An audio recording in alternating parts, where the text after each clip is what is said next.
할렐루야. 오늘 은혜 받을 말씀입니다. 은혜 받을 말씀은 신명기 23장이 되겠습니다. 신명기 23장 1절로 말씀부터 8절 말씀까지 우리 믿음으로 합독하고 은혜 받고 복 받겠습니다. 신명기 23장 1절로 말씀부터 8절 말씀까지 시작. 구안이 상한 자나 음경이 잘린 자는 여호와의 총에 들어오지 못하리라. 사생자는 여호와의 총에 들어오지 못하리니 10대에 이르기까지도 여호와의 총에 들어오지 못하리라. 암몬 사람과 모압 사람은 여호와의 총에 들어오지 못하리니 그들에게 속한 자는 10대뿐 아니라 영원히 여호와의 총에 들어오지 못하리라. 그들은 너희가 애굽에서 나올 때에 떡과 물로 너희를 길에서 영접하지 아니하고 메소포타미아의 부돌 사람 부올의 아들 발람에게 뇌물을 주어 너희를 저주하게 하려 하였으나 내 하나님 여호와께서 너를 사랑하심으로 내 하나님 여호와께서 발람의 말을 듣지 아니하시고 내 하나님 여호와께서 그 저주를 변하여 복이 되게 하셨나니 내 평생에 그들의 평안함과 형통함을 영원히 구하지 말지니라. 너는 에돔 사람을 미워하지 말라. 그는 내 형제임이니라. 애굽 사람을 미워하지 말라. 내가 그의 땅에서 객이 되었음이니라. 그들의 3대 후 자손은 여호와의 총에 들어올 수 있느니라. 아멘. 아멘. 할렐루야. 오늘은 주님의 날, 복된 날입니다. 먼저 옆 사람하고 옆에 분 인사하겠습니다. 오늘 또 승리하셨습니다. 하나님이 기뻐하십니다. 하나님께서 보상하십니다. 오늘 또 하나님은 말씀을 말씀으로 하십니다. 아멘하고 받으면 기적이 일어납니다. 주의 이름으로 축복합니다. 잘 됩니다. 더 잘 됩니다. 자, 옆에 분으로 인사 나누겠습니다. 시작.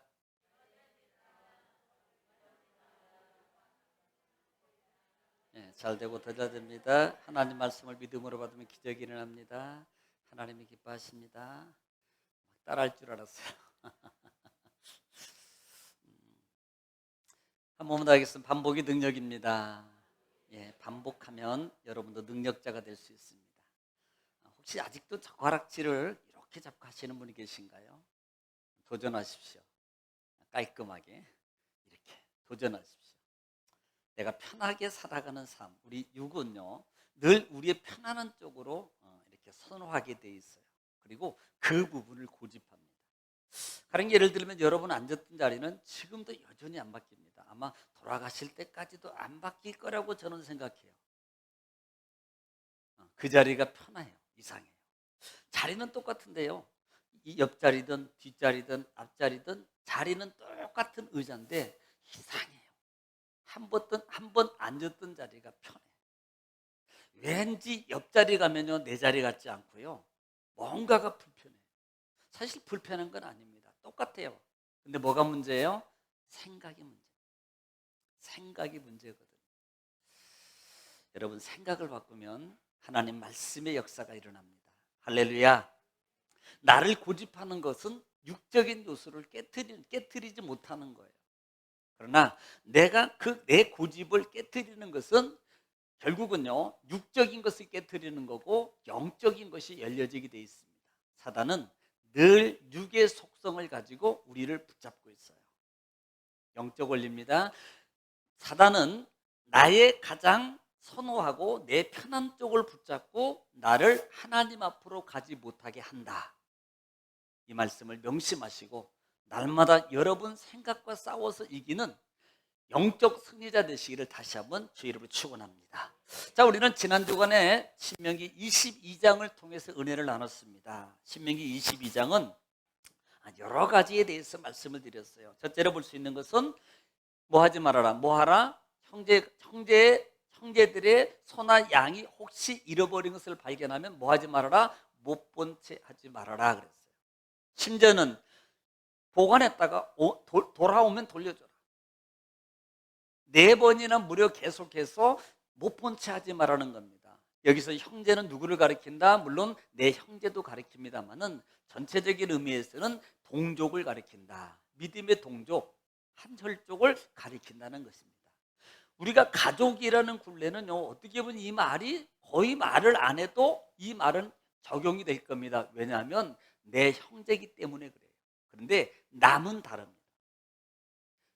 내 형제하고 남하고는 조금 차원이 있어요. 그래서 내 형제 것은 그나마 챙기는데, 그 다음에 내 이웃이나 내 동족, 옆 동네, 옆 사람 것은요, 거의 챙길 일이 없을 겁니다. 아마 못 본 채 할 거예요. 무관심해질 겁니다. 과거에는 그렇지 않았어요.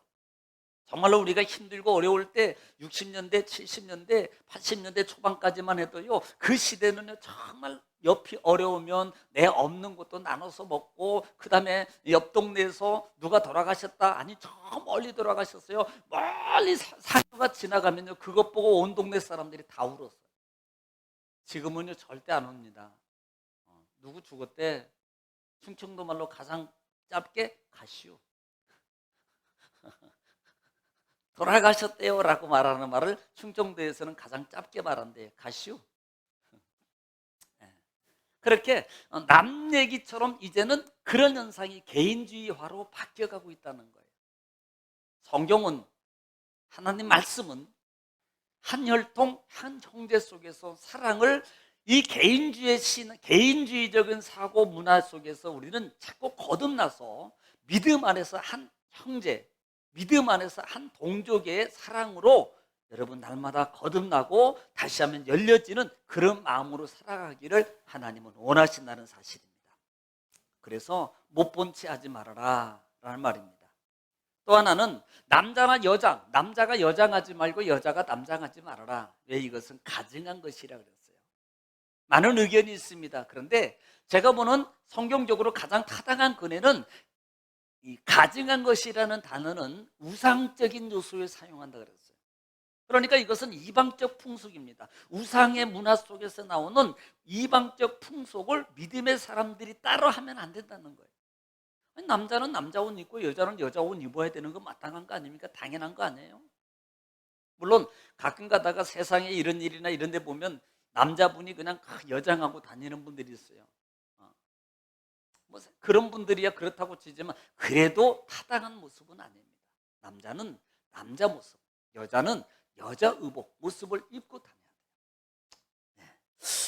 그렇게 하지 말아라. 다시 말해 이방 풍습을 선호해서 그것들을 본받지 말라라는 말입니다. 이것이 가나안 땅에 들어가서 이스라엘 백성들이 그 이방 문화의 풍속에 의해서 하나님하고 멀어질까 봐서 그러는 거예요. 멀어지게 되면 결국은 죄성이 오게 되는 거고, 죄성 때문에 죄의 진노를 통해서 혹독한 고난을 치러야 되기 때문이라는 말입니다. 또 하나는 어미새를 잡지 마라. 애기새는 잡아도 된다. 그런데 저는 이렇게 본다 그랬어요. 그 새 짐승의 생명도 소중하게 여겨라라는 의미가 있다라는 말로 여러분 이해하시면 되겠습니다. 또 하나, 건축 지을 때 난간을 잘 설치해라. 이스라엘의 건축문화는 고딕 양식이 아니에요. 고딕 양식이 아니기 때문에 보통 이스라엘의 집들은 평지입니다. 보통 슬라브 방식이에요. 그러니까 지붕이 평지예요. 평지. 그래서 지붕이 올라가면 그냥 빤빤하게 돼 있어요. 그런데 그곳에 난간을 설치해서 집을 지을 때 난간을 설치해서 거기에서 작업하는 자들이 떨어지지 않도록 만들어라. 이유가 뭐라 그랬어요? 나보다 약한 자, 그 다음에 종들. 보통 노역을 감당하는 그런 사람들은 대부분 어렵거나 그 다음에 종들이 그 일을 담당했다 이 말입니다. 하찮은 종이기 때문에, 하찮은 신분이기 때문에 떨어져 죽어도 된다라는 의미는 아니라는 거예요. 그들의 생명과 안정도 소중하다. 하나님은 생명을 소중하게 여기신다. 그러므로 너도 하나님의 생명을 소중하게 여겨라 라고 말씀하고 있단 말입니다. 또 하나는 밭에 2가지 이상의 씨를 뿌리지 마라. 이것이 근본적으로 본다면 이것은 욕심이다. 또 하나는 혼합주의라 그랬어요. 어떻게 보면 이 시대가 뭐 근래적으로 본다면 뭐 그렇게 심을 수 있고 얼마나 지혜스럽습니까? 라고 말할 수 있습니다. 그런데요, 원의미적으로 그 내막의 속에 들어가 보면 그건 욕심이에요. 그리고 영적 의미 속에서 이 시대에 신앙의 혼합주의적인 신앙화라는 말입니다. 신앙의 혼합주의가 되면 하나님도 섬기고 재물도 겸하여 섬겨야 된다라는 거예요. 그 성경은 이렇게 말하지 않습니다. 재물과 하나님을 겸하여 섬기지 못하리라. 야고보서 기자 같은 경우는요, 너희가 두 마음을 품어. 이건 정함이 없는 거야. 그래서 7절에 보면은 이런 사람들은 하나님 앞에 무엇을 받을까 생각하지 마라. 다시 말하면 하나님의 응답과 역사가 그들에게 일어나지 않는다는 거예요. 가령 예를 들어서 여러분 위에 주위에 친한 사람이 늘 나를 향해서라든지 늘 두 마음을 품는 모습이 보이면 여러분 솔직히 기분이 좋지 않을 거예요. 만약에 여러분이 사랑하는 애인끼리 있는데 그 애인이 예를 들어서 그 마음속에 늘 두 마음을 품고 있으면요, 아마 불편할 겁니다. 그리고 결국은 같이 할 수 있는 삶의 관계가 안 될 것입니다. 그래서 두 마디 심지 말아라. 그 다음에 옷끝에 내구퉁에 술을 달아라. 이 말은 기억하라는 거예요. 계명을 기억하여서 꼭 지켜야 된다.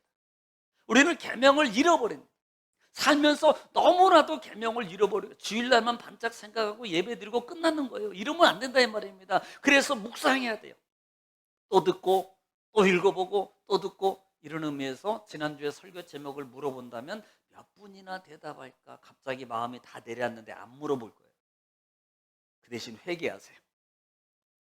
반드시. 제가 농담이 아니고요. 이건 우리는 이것은 하나님에 대한 예의입니다. 하나님에 대한 예의. 그 다음에 밉다고 누명 씌워서 쫓아내지 마라. 그러면 대가를 지불해야 된다.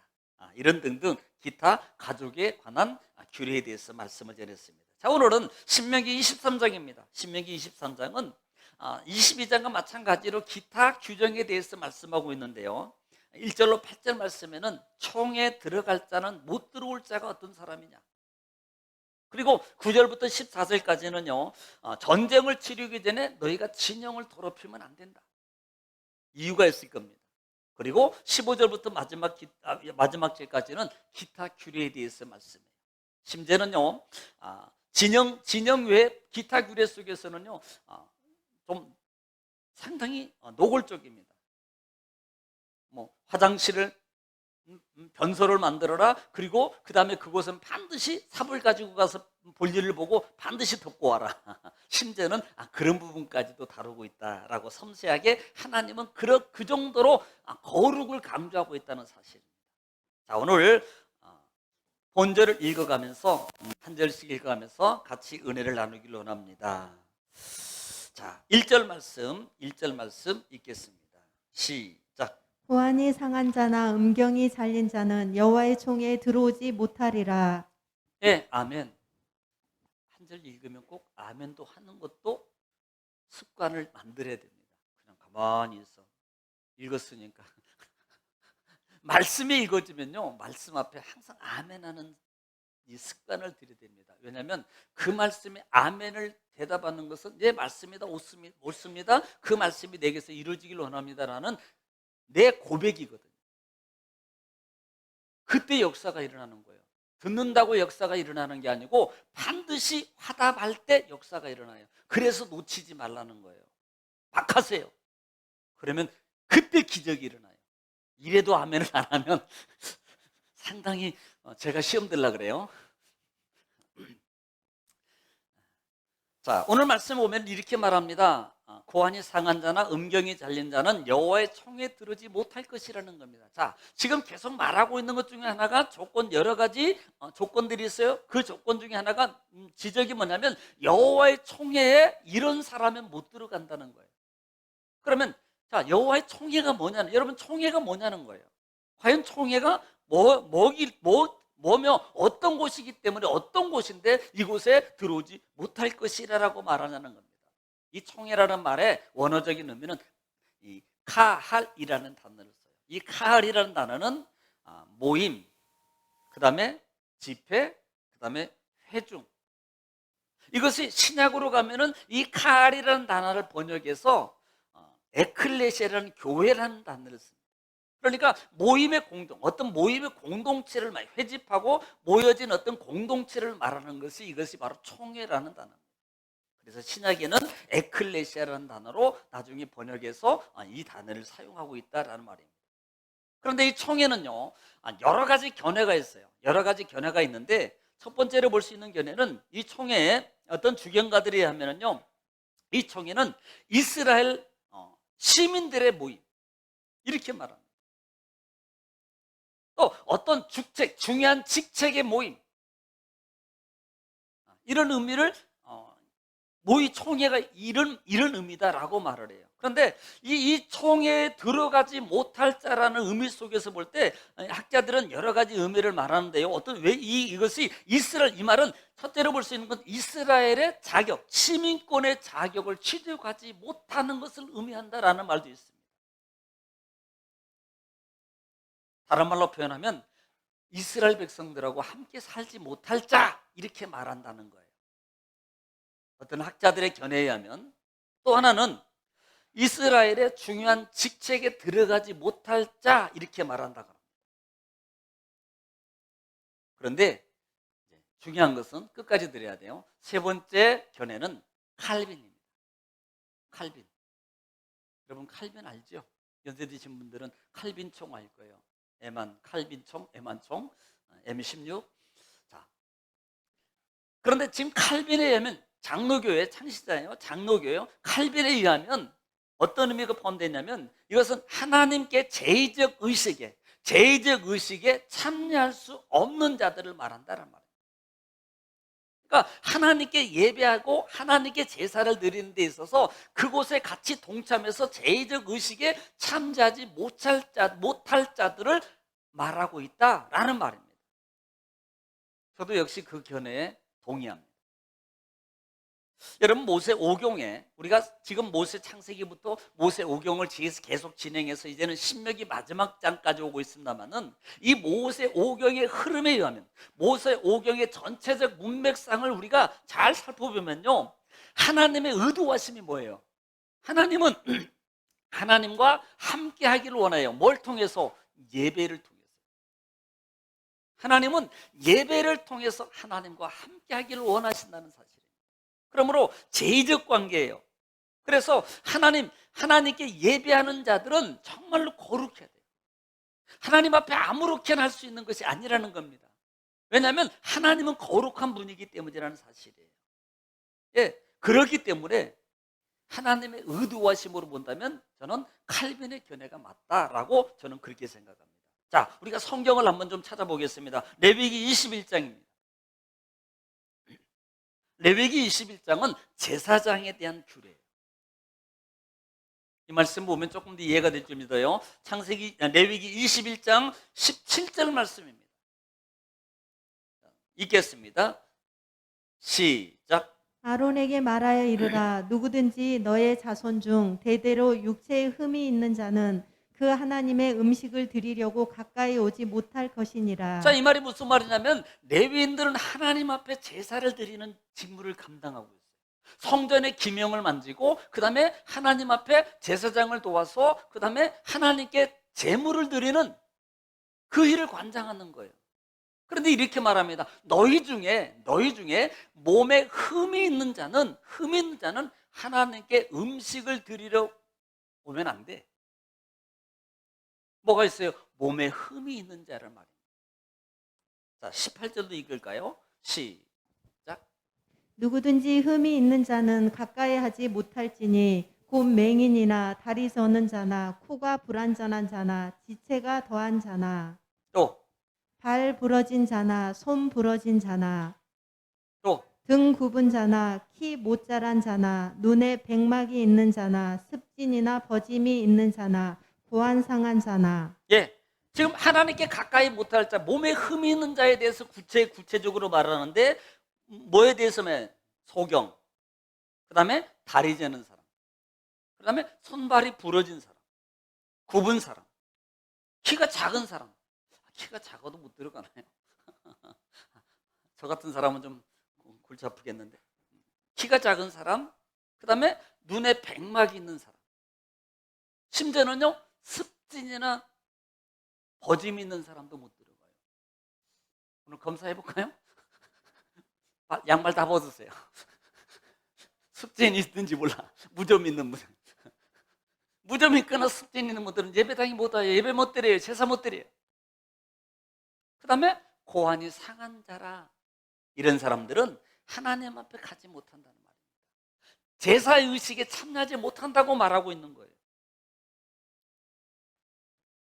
자, 23절 말씀 한 번 더 보겠습니다. 시작. 휘장 안에 들어가지 못할 것이요 제단에 가까이 하지 못할지니 이는 그가 흠이 있음이니라. 예, 흠이 있어. 예, 그다음에 이와 같이 그가 내 성소를 더럽히지 못할 것은 나는 그들을 거룩하게 하는 여호와임이니라. 자, 역으로 볼까요? 하나님은 거룩한 분입니다. 그래서 그 거룩한 분이기 때문에 내 앞에 나오는 자는 흠이 있으면 안 되는 거예요. 그래서 흠이 있게 가면 이것은 성소를 더럽힌다라고 표현하고 있어요. 상당히 우리는 엄하게 봅니다. 원래 구약의 율법은 상당히 엄해요.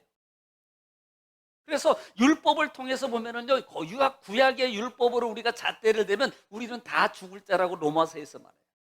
우리는 다 형벌 받을 자예요. 우리는 심지어는 심하게 표현하면 다 지옥 갈 사람. 율법의 잣대를 대면. 그만큼 구약은 하나님 앞에 하나님과 함께 하기 위해서는요, 어떻게 해야 된다? 정결해야 돼요. 깨끗해야 돼요.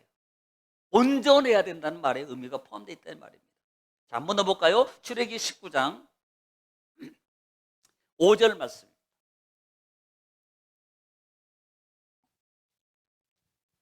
왜 이런 자들을 하나님께 못 나오게 하는가를 한번 먼저 보자는 거예요. 19장 5절 말씀입니다. 시작.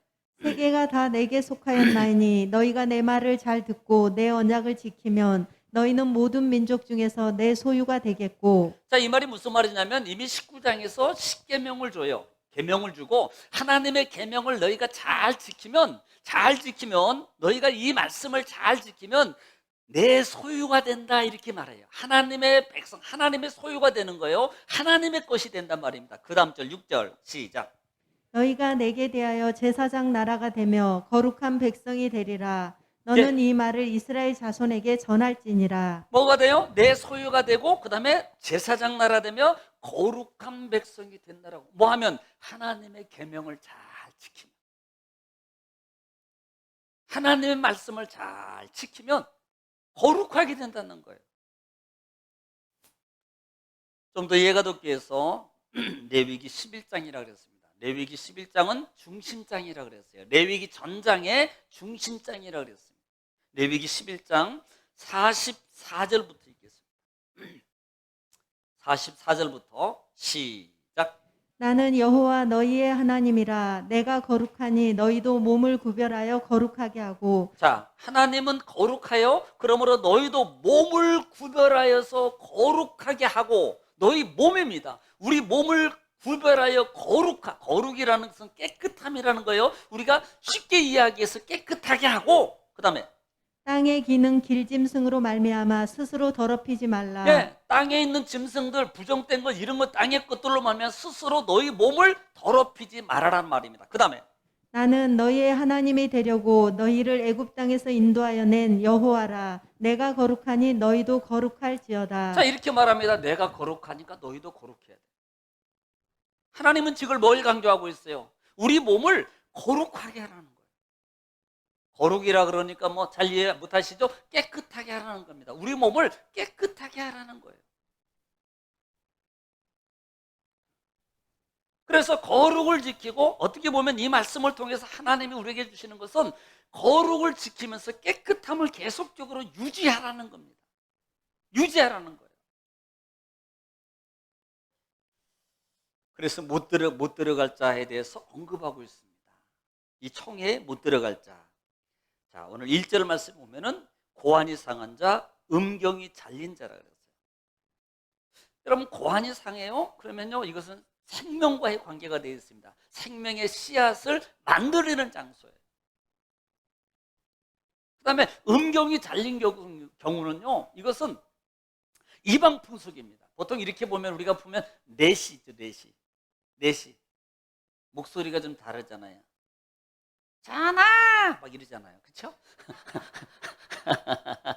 목소리가 내시가 전하! 이러지 않아요.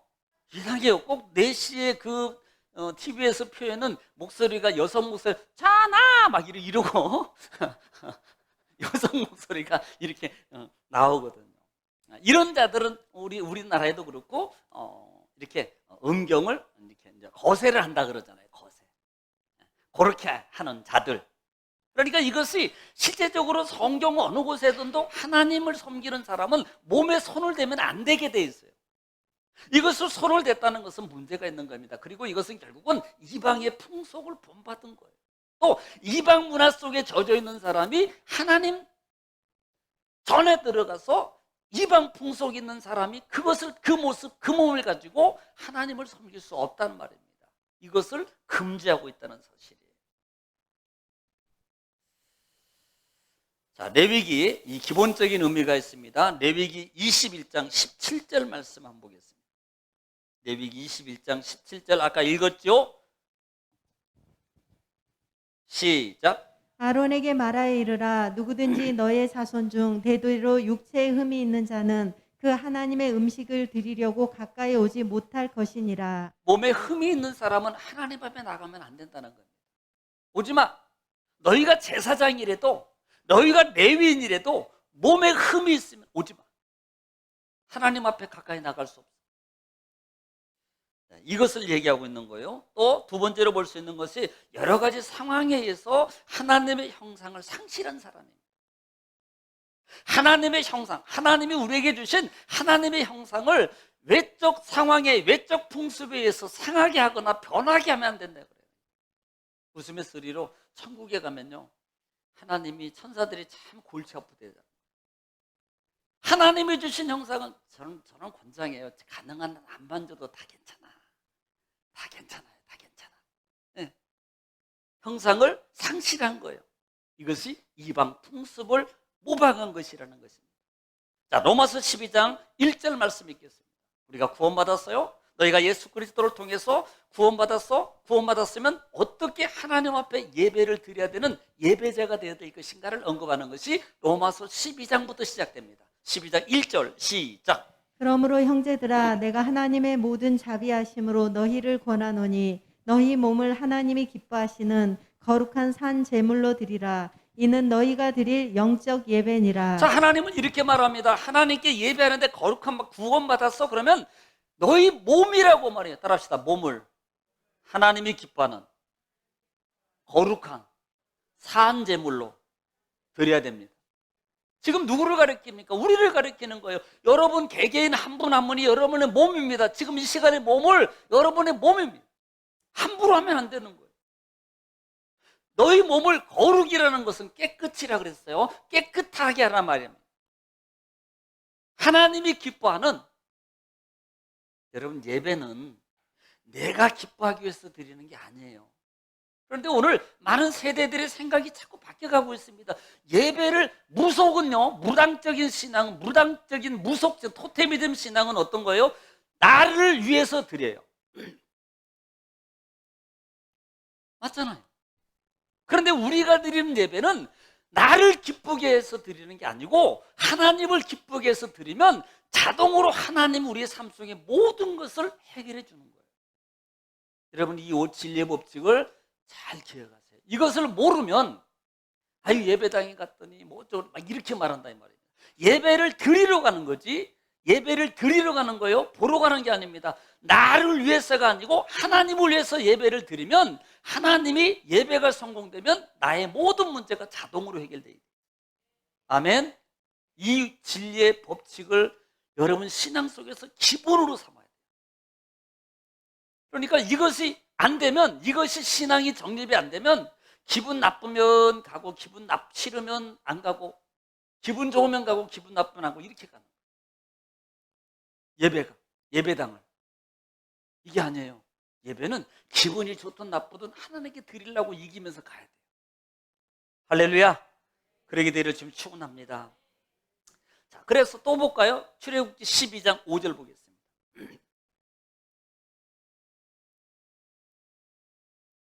왜 고환이 상한 자나 음경이 상한 자를 하나님이 못 들어오게 하는가? 출애굽기 12장 5절 말씀, 이것은 유월절 사건이에요. 12장은 유월절 사건이죠. 자, 5절 말씀 읽겠습니다. 시작. 너희 어린 양은 흠없고 일련된 수컷으로 하되 양이나 염소 중에서 취하고. 자, 이 말이 무슨 말이냐면 하나님 앞에 드리는 것은 흠 있는 걸 드리면 안 된다 이 말이에요. 비원리예요. 제의적 관계입니다. 하나님 앞에 우리가 드리는데, 가령 예를 들어서 우리가 정결한 마음을 가지고 사모하는 마음을 가지고 회개하는 마음을 가지고 하나님 앞에 예배를 드리는 것이, 이것이 가장 아름다운 모습이거든요. 깨끗해서가 아니고 죄가 없어서가 아닙니다. 부족하지만 내가 하나님을 향해서 부족하기 때문에 더 하나님 앞에 죄송하는 마음으로, 하나님의 은혜를 사모하는 마음으로 그 마음을 가지고 하나님 앞에 예배를 드리는 거예요. 하나님께 나가는 거예요. 그때 하나님이 이 모습을 기뻐하는 겁니다. 깨끗해서가 기뻐하는 게 아니고요. 솔직히 세상에 깨끗한 사람이 어디 있어요?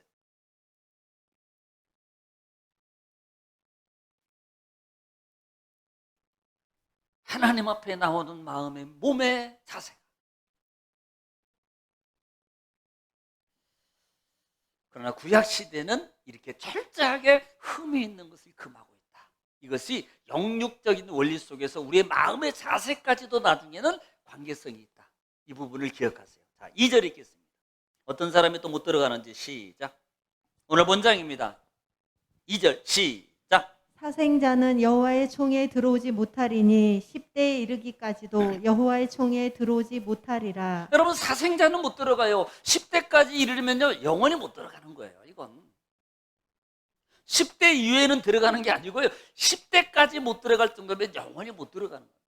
사생자는 과연 누구를 가리키냐는 겁니다. 이 사생자라는 말이 맘제르라는 단어를 쓰는데요, 원래는 이 말의 의미는, 원래는 유대인과 이방 사람들이 관계 속에서 태어난 자, 이 자를 맘제르, 사생자라고 말했어요. 그래서 스가랴서 같은 경우는 이 9장 부분에 보면은요, 6장 이 말씀 보면 이분들을 뭐라고 말하면 잡족이라고 얘기했어요. 잡족으로 번역됩니다. 그런데 유대학자들은 이 부분을 달리 표현. 유대학자들은 이 부분을, 이 사생자를 근친 상간 속에서 한 자녀들, 이것을 사생자다 이렇게 말했습니다. 그러니까 엄밀하게 말하면 도덕적 관계 속에서 태어난 자녀, 이것을 사생자다라고 말합니다. 비합법적인 관계 속에서 태어난 자, 이런 자들을 사생자라고 표현했다 이 말이에요. 그러니까 보통 우리는 사생자면 보통 아빠가 없는 자 이렇게 말해요. 솔직히 아버지 없는 사람이 어디서요? 아버지 없이 태어난 사람은 성령으로 잉태한 거지. 지금 안 계셔도 근본이 있기 때문에 태어난 거예요. 누구든. 저는요 6살 때 아버지가 돌아가셨어요. 6살인가? 그때 돌아가셨을 거예요. 초등학교 들어가기 전에, 국민학교 그때 돌아가셨어요. 저희 어머니가 40대 초반이었을 거예요. 30대 후반이나 40대 초반에. 고생 많이 하셨죠. 그런데 그러면 저 같은 경우도 저도 사생자예요. 저희 당시에는요 아버지가 안 계신다, 그것은 치욕이에요. 치욕. 그리고 아버지 안 계신 것이 욕이었어요. 그것 때문에 학교에서 누나들도 울면서 집에 온 사람도, 온 누나들도 있었고요. 참 그런 것 때문에 놀림을 많이 받았거든요. 많이 눈물바람이 있었습니다. 그런데 여기서 말하는 그 사생자는 물론 그런 관계도 됩니다만은 비윤리적인 관계 속에서 태어난 자, 특별히 이방인과 관계 속에 태어난 자도 역시 이곳에 해당되는데, 이런 자들은 총에 들어오지 못한다. 어디에? 하나님의 제의적 의식에 참여하지 못하는 거예요. 백성으로는 있을 수 있어요. 그렇지만 하나님께 예배하는 제의적 관계 자리는 못 들어온다.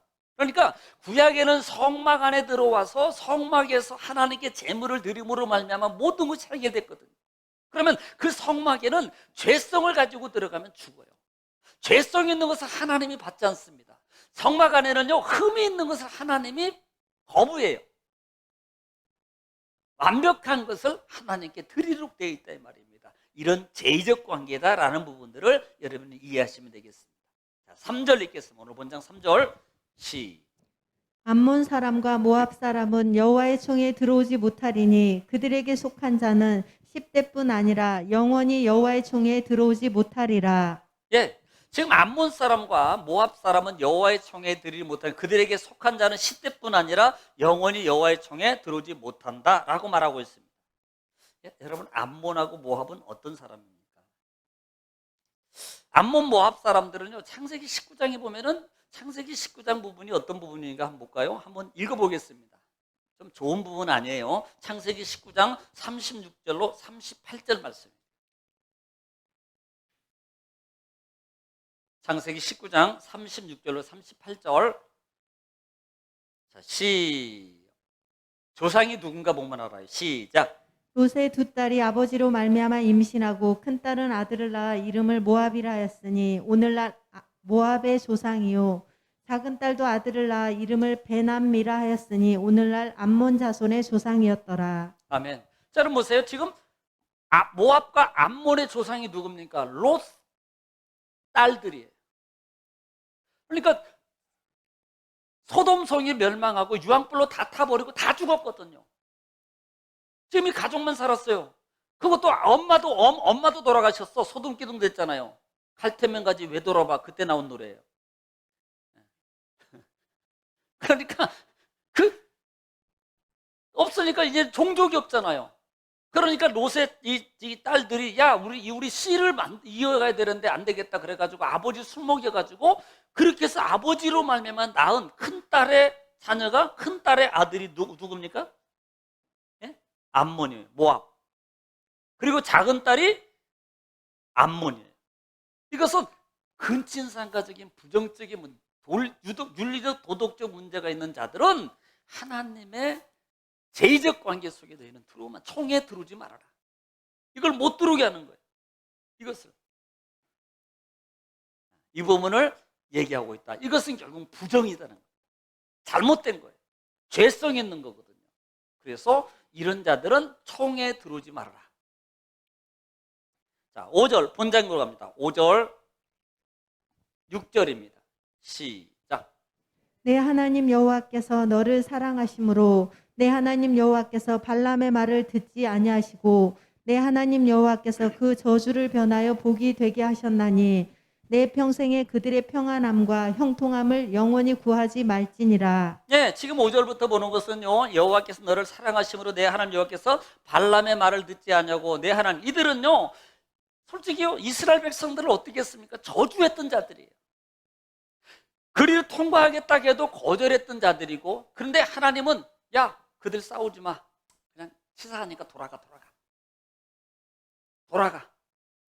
이스라엘 백성들이 가데스 바네아에서 출발해서 가나안 땅으로 들어갈 때 첫 번째 당면한 나라들이 이 나라들이에요. 모압과 암몬이었어요. 그때 이스라엘 백성들이 그랬어요. 야 우리를 이 큰 길로 갈 때 너희가 우리 그냥 보내줘. 그러면 우리가 혹시 뭐 만지거나 필요한 거 쓴 거 내가 다 지불할게. 막 쉽게 조금 뻥을 붙여서 내가 한 10곡 붙여서 내가 줄게. 까짓 거 부르는 대로 다 줄게. 그리고 그냥 지나가기만 해. 근데 거절했거든. 예. 그런데 문제는 이들을 향해서 뭐 하지 말아라. 5절 6절 속에서 언급하는 것 중에 하나가 뭐냐면, 너희 이 발람을 통해서 뭐 하게 만들었어요. 그때 당시에 이스라엘 백성들이 가나안 땅으로 들어갈 과정 속에 있을 때 발람 선지자를 불러가지고 돈 주고 사가지고 거짓 선지자잖아요. 거짓 선지자에게 야 이스라엘 저주해. 그런데 하나님이 막으셔서 저주를 하지 않냐고 축복을 했다 이 말이에요. 축복을. 지금 5절 6절 속에서 우리가 볼 수 있는 것이 바로 말 관계예요. 창세기 12장 1절 말씀 2절 3절 속에 있는 관계 속에 있는 거거든요. 아브라함에게 하나님이 축복하면서 이렇게 말합니다. 너를 축복하는 자에게 내가 축복하고 너를 저주하는 자에게 내가 저주할 것이다. 그래서 우리가 인수할 때도 항상 그랬잖아요. 복을 빌어주라. 그러면 그 복이 내게 온다. 여러분이 복을 빈 만큼 여러분이 옆 사람에게, 여러분이 나에게 좋든 안 좋든 악의적 관계가 있든 간에 무조건 축복을 해주라는 거예요. 이 원리를 아는 사람은요 축복을 해줍니다. 그러면 그 축복이 누구한테 와요? 나한테 와요. 그런데 이 원리를 모르는 사람은요 자기하고 맞는 사람한테만 축복이야. 그리고 미워요? 악의적 관계가 있어요? 축복은 그냥 저주해. 죽었으면 좋겠다, 없어졌으면 좋겠다, 넘어졌으면 좋겠다. 그러면 그게 누구한테 와요? 자기한테 온다 그래요. 그럴수록 더 축복해 줘야 돼요. 그럴수록 더 복을 빌어줘야 됩니다. 그래야만이 내가 복을 받는 거예요. 왜? 그분은 분명히 뭐 안 받을 거거든. 하나님이 나에게 돌리게 돼 있다는 거예요. 이것을 할 줄 알아야 됩니다. 이걸 택시 지나가면 빵꾸 났으면 좋겠다 그러지면 안 되고 나보다 더 급한 사람 태우고 가라 이렇게 말해줘야지. 쏘면은 택시가 슬려다가 싹 지나가 그러면 빵꾸나 나라 펑크나 나라 막 이러면 안 되잖아요. 그러지 말고 나보다 더 급한 사람 타라 그렇게 말을 해야 돼요. 이게 정말 이게 쉬운 건 아닌데 그렇게 하는 영적 훈련을 계속 할 줄 알아야 돼요. 축복을 빌어주는 만큼 내게 온다는 원리를 알아라 이 말입니다. 아니 세상 사람도요 자기에게 잘하는 사람에게는 다 축복합니다. 내가 예를 들어서 여기 뭐 짜장면 사줬어. 그러면 저 사람이 나한테도 뭐 짜장면을 사줘요. 근데 나는 사주는데 저 사람이 안 사줘. 그럴수록 축복해줘라. 그 축복이 누구한테 온다? 나한테 온다. 이 원리적 관계가 있다라는 부분들을 여러분 기억하라 이 말이에요. 그래서 5절로 6절 말씀의 관계는 창세기 12장 3절 말씀에 있는 축복의 관계다.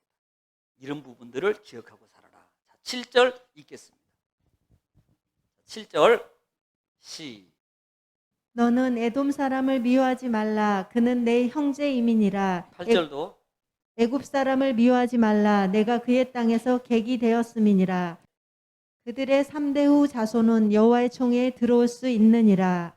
지금 7절로 8절 말씀 속에서 주고 있는 부분은 뭐냐면 에돔 사람들을 미워하지 말아라 이렇게 말합니다. 에돔이 누구예요? 에서의 후손입니다. 에서의 후손은 결국은 이스라엘과 한 혈통이에요. 야곱과 에서는 형제거든요. 이것은 결국은 한 형제란 말이에요. 형제이기 때문에 그들을 미워하지 말아라 이 말입니다. 그들을. 비록 그들이 너희를 영접해 주지 않았고 너에게 많은 걸 열어주지 않았다 할지라도 그들을 향해서 너희가 미워하지 말아라 라고 말씀하고 있다는 거예요. 그러니까 또 하나는 뭐예요? 이 부분은 우리가 에돔 같은 경우는 쉽게 이해할 수 있어요. 왜? 형제니까. 그런데 자, 그다음 그 절에 나오는 대상이 누굽니까? 애굽 사람을 미워하지 말라 그랬어요. 애굽 사람은 미워해야 되는 거 아니에요? 왜? 430년 동안 자기들 종으로 부리고 얼마나 힘들겠습니까? 에돔은 형제니까 미워하지 말아도 돼요. 그런데 애굽은 당연히 미워해야 되는 거 아니에요? 애굽은 자기를 힘들게 했어요. 종으로 삼았어요. 노역을 했어요. 그런데 미워하지 말라는 의미가 있습니다. 자, 물어볼게요. 애굽을 이스라엘 백성들이 자원해서 들어갔나요? 아니에요. 하나님의 인도입니다. 아직도 이해가 안 가십니까? 애굽으로 들어가는 것은 하나님의 계획하심이었어요. 애굽으로 들어가는 것은 하나님의 계획하셨습니다. 그것도 어디에? 특별한 지역, 고센 지역. 몇 명 들어갔어요? 몇 명? 에? 또 7명이라고 5분 얘기하는데 제발 그러지 마세요. 제가 시험 들어요. 70명. 70명이 들어갔는데 200만이 넘도록 수가 확장되었습니다. 여러분 고난의 장소입니다. 또 하나 물어볼게요. 나올 때 빈손으로 나왔어요? 다 가지고 나왔어요? 다 가지고 나왔어요. 애굽은 하나님의 계획하심의 장소고 하나님의 섭리의 장소였어요. 그리고 하나님의 능력을 받고 하나님의 능력을 체험했고 하나님의 기적을 체험했던 이 장소가 애굽이라는 장소. 보통 우리는 고난이고 힘들면 줄어야 돼요. 재물이 축소돼야 되고 그 다음에 인구수가 축소되고 점점점 민족들이 없어져야 되는 거예요. 그런데 이 애굽이라는 나라는 이 땅에서는 오히려 더 증폭됐어요. 못 낳게 더 낳는 거예요. 이상하게. 세상에. 이게요. 그러면 결국으로 본다면요, 결과론적으로 본다면 이 애굽은 하나님의 계획하심 속에서 하나님의 기적과 은혜와 능력을 이뤘던 장소예요. 그래서 너희가 애굽을 미워하지 마라. 이해가 되시나요? 에돔도 미워해, 형제니까. 애굽은 하나님께서 너에게 훈련의 장소, 하나님이 인도했고 하나님이 이루셨던 계획적인 장소야. 그러니까 너희들은 미워하지 마. 미워하지 마. 그리고 또 하반절에 보면은 3대 후에 총회에 들어올 수 있다라는 말입니다. 이것은 신앙을 통해서 변화받고 거듭나면 총회에 들어갈 수 있다는 거예요. 자, 정리합니다. 오늘 22장 1절로 오늘 7절, 8절 말씀까지 우리가 읽고 은혜를 나눴는데요. 총회는 뭐예요? 하나님께 제의적 관계를 의미하고 있다. 여러 가지 주경가들이 총회라는 부분들을 얘기하고 있지만 우리 장로교회 칼빈에 의하면 이 제의적 관계 속에 참여할 자다. 이것이 지금 구약적인 관계 속에는 엄격해요. 그렇지만 나중에 신약에 예수 그리스도께서 오셨을 때에 만인이 하나님 앞에 제사장으로 예배할 자로 바뀌어진다는 사실입니다. 그러나 단지 구약 시대에는 엄격했어요. 하나님 앞에 나가는 자, 하나님께 예배할 때 하나님과 함께할 자들은 깨끗해야 된다. 온전함으로 우리 몸과 마음과 모든 것을 가꿔야 된다. 내 마음대로 그냥 아무렇게나 하고 하나님 앞에 나가고 아무렇게나 하고 이렇게 하지 말라는 겁니다.